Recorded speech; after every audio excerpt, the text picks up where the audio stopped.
भाइयों और बहनों नमस्कार।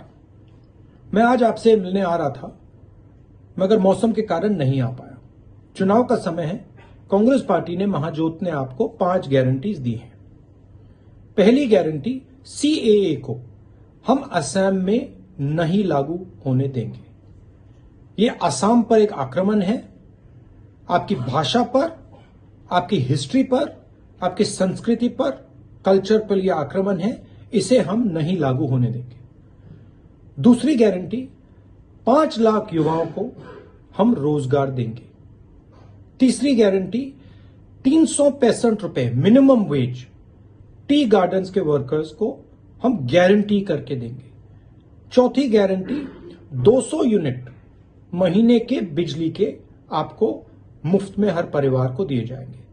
पांचवी गारंटी, 2000 रुपए महीने के असम की हर हाउसवाइफ को कांग्रेस पार्टी महाजोत गारंटी करके देगी। आखिरी बात, जो हमारे हिल ट्राइब्स के लोग हैं, बीजेपी आप पर भी आक्रमण कर रही है। आर्टिकल 244A को वो स्क्रैप करना चाहते हैं। हम आर्टिकल 244A को इंप्लीमेंट करके आपको देंगे। भाइयों और बहनों, इस चुनाव में कांग्रेस पार्टी को, महाजोत को पूरा आप समर्थन दीजिए, भारी बहुमत से जिताइए और जो हम आपके लिए करना चाहते हैं 5 गारंटीज, वो हम करके दिखाएंगे। धन्यवाद, नमस्कार।